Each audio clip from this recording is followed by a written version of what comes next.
The thing that was so interesting about Miss Phelan Jives wasn't just her enthusiasm or great stories she would tell, but the rants she would give to the class. Never about us, but about her. Don't forget to hit subscribe and smack that bell button to become an honorary Fear Raiser member so that you never miss a video. Oh, hey, how's it going? Fear Raiser here, or Papa Fear as they like to call me. If you're new to the channel, welcome. Bless that you even found this channel with the state that YouTube has been in lately. It's been a little rare, but if you are not new here, you've been here for a while, you've been a big fan of my content for a while now, you know I've told many stories. Many stories that have also taken place back in school, from kindergarten all the way up to grade 12 and surpassing grade 12 into the university zone. And I've barely even skimmed the surface of the things that have happened out in university. But that's not what I'm going to talk about today.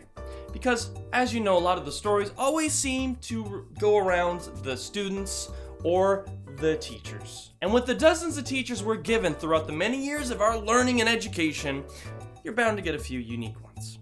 And that's why in today's story, I'm going to be, for the first time ever, telling you guys the untold story of my grade 6 teacher. A teacher I'll never forget. So let's just start the story. Alright, let's do this! Rewind time! Ah, yes, elementary school. What a long time ago this all was. Where things were simple in school. Where childhood friendships were made, and lunchtime bargaining for better snacks were dominant. For most people, a pretty average experience. I, however, wasn't exactly so lucky. You see, around grade 5, I ended up moving, and with moving came transferring to a different school. Now, I'm not sure how many of you out there were unfortunate enough to be put in this kind of situation, but for anyone out there who's been more lucky to stay in the school they grew up in, let me tell you, it doesn't usually lead to the best outcomes. You see, back then, my grandfather had passed away and the family was going through a pretty tough time. And during this time, we all felt like it would be a really nice idea to change things up and move. So, moving at that age, at a young age, can be quite exciting, to be quite honest with you. But if there was one thing I could say that really sucked about all of this going on, was saying goodbye to my friends. You see, when you're a kid, when you're young, you can't drive, and unless your parents or their parents are bringing you back and forth, there's really not a whole lot of ways to meet your friends once you can't really walk to their homes anymore. And we're talking back when phones weren't really a thing, so you couldn't text either. So it was like, you were either there or you were gone. So it was definitely a really hard thing to face when the time actually came to say goodbye.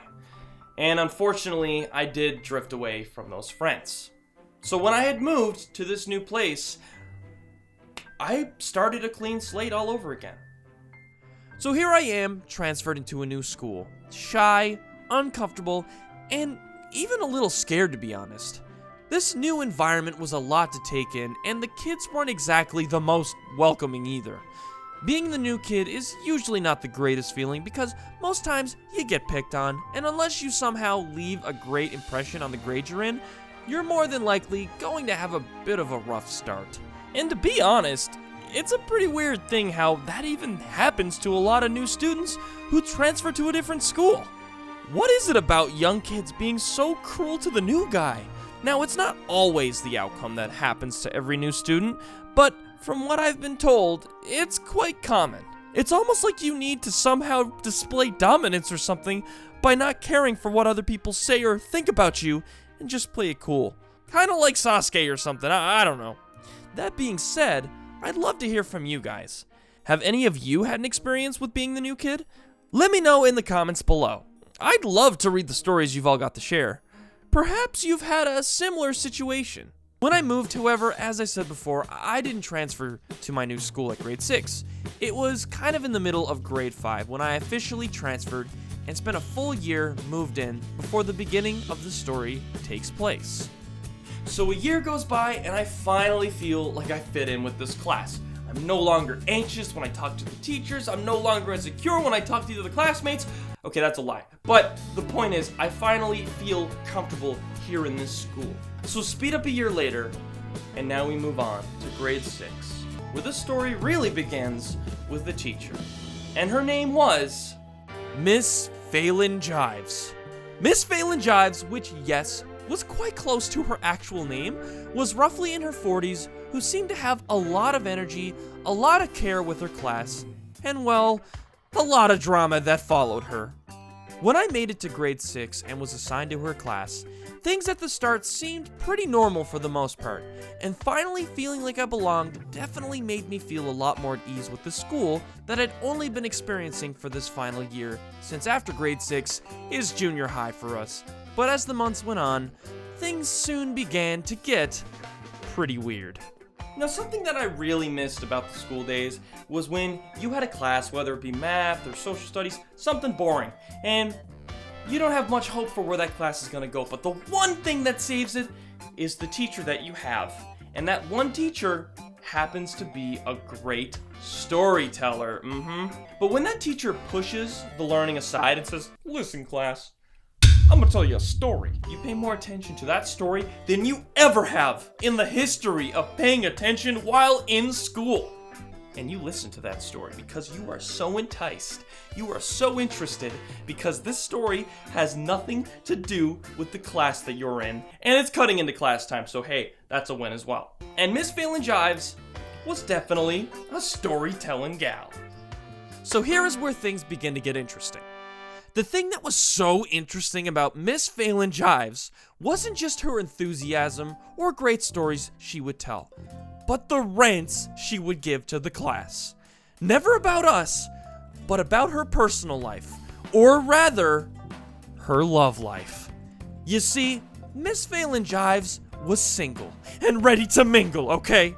She had a few kids, but she was a grade 6 teacher looking for love, and during the time she spent teaching our class, she definitely got comfortable enough with us to tell us the good and the bad about the dates she was going on. So the thing was, it turned out that Miss Phelan Jives actually happened to have a boyfriend for quite some time. You see, she was with a guy from, I believe, the beginning of the school year up until Christmas, and things were pretty normal up until then. But unfortunately, it appeared that they had broken things off.